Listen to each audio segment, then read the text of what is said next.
Good morning, students.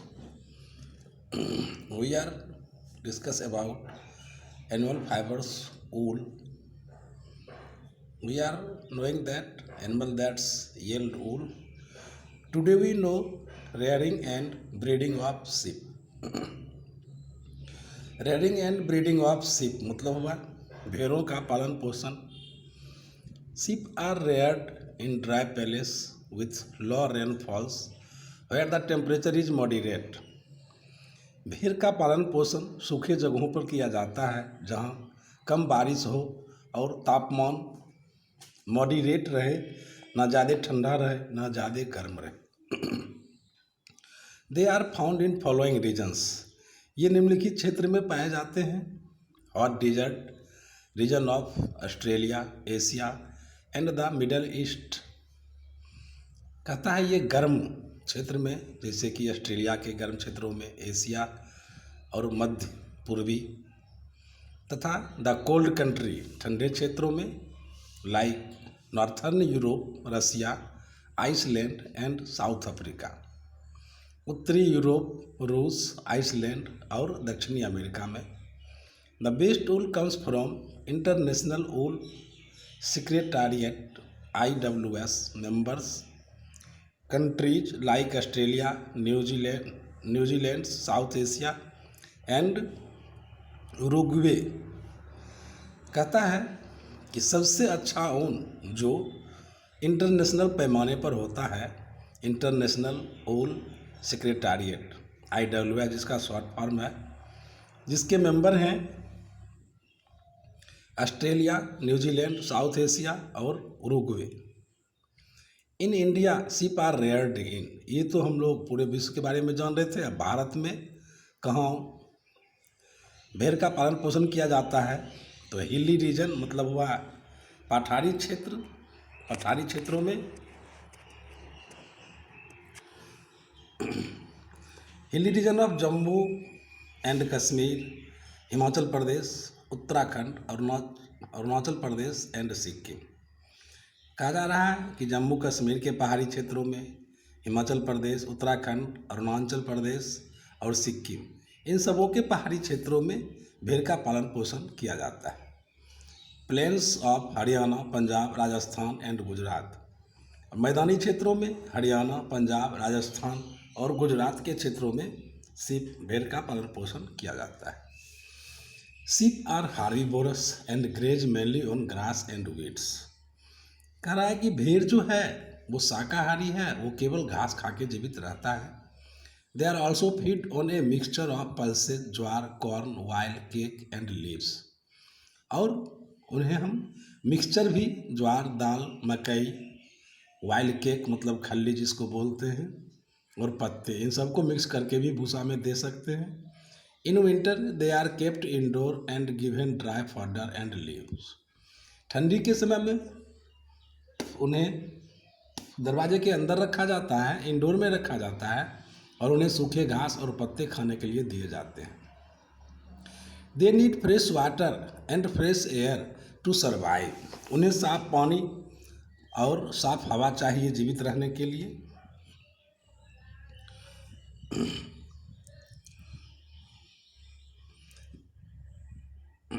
During the hot weather, जब गर्म जलवायु होता है, fans are provide in barns to keep them comfortable. तो उनके घेरे में पंखे की व्यवस्था की जाती है ताकि वो आराम से रह सके. अब है processing fibres into wool. Wool के रेशे में क्या क्या प्रोसेसिंग होता है. The following steps are carried out to process the hair और fleece obtained from the animals into wool. कहता है निम्नलिखित स्टेप बताए जा रहे हैं जिससे कि भेड़ से उनके बाल को अलग करने किया जाता है. तो सबसे पहला प्रोसेस होता है शेयरिंग.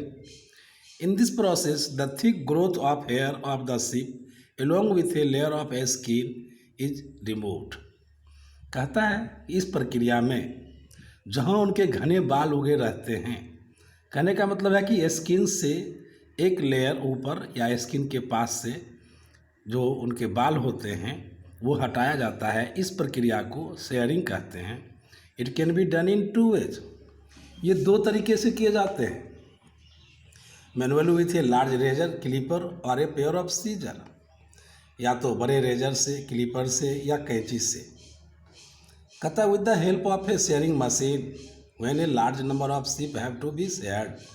अगर बहुत संख्या में भेड़ के बाल को एक बार काटना है तब हम लोग मशीन का सहारा लेते हैं, जिसको शेयरिंग मशीन बोलते हैं।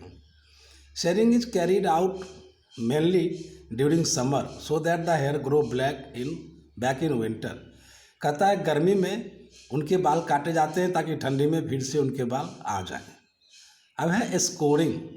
In this step the shared wool is washed with A detergent in large tank.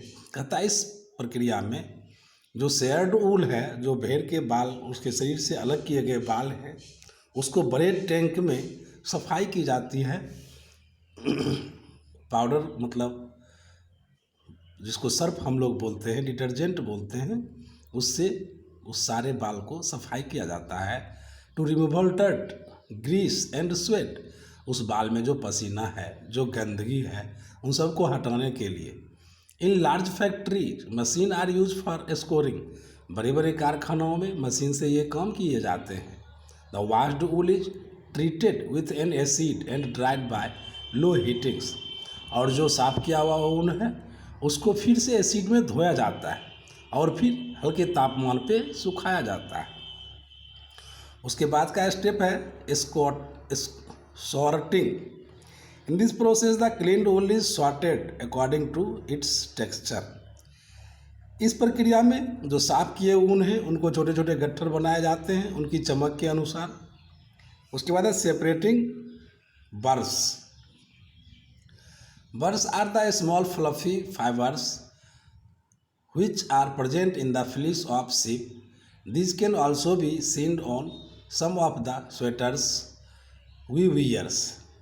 कहता है ये बर्स हैं, मतलब फर जिसको हम लोग बोलते हैं, छोटे छोटे फ्लफी गदेदार फर होते हैं, रेसे होते हैं जो फ्लीस में मौजूद रहते हैं।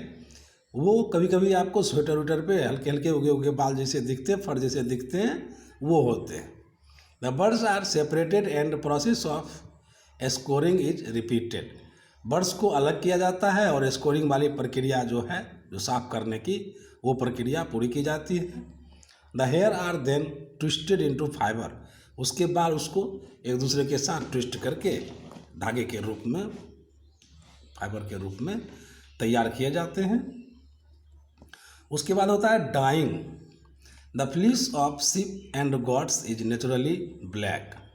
कहता है प्राकृतिक रूप से शिप और गॉट का जो फ्लीस होता है वो काले होते हैं, ब्राउन होते हैं और उजले होते हैं।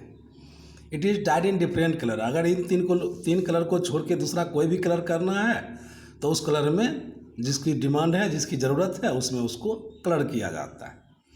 उसके बाद का प्रोसेस है rolling.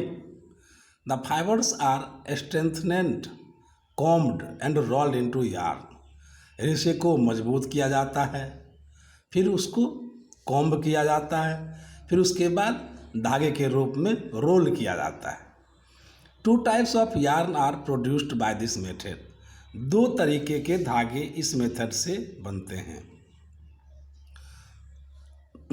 The longer ones are knitted into sweater, shawl etc। जो लंबे रेसे, जो लंबे धागे बनते हैं उससे हम लोग स्वेटर, शॉल आदि बनाते हैं। Well the shorter one are woven into blanket, carpet etc। और जो छोटे छोटे ऊल रहते हैं, छोटे छोटे रेसे रहते हैं, उससे हम लोग कंबल, दरी इत्यादि चीज़ बनाते हैं। Thanks students, next tomorrow.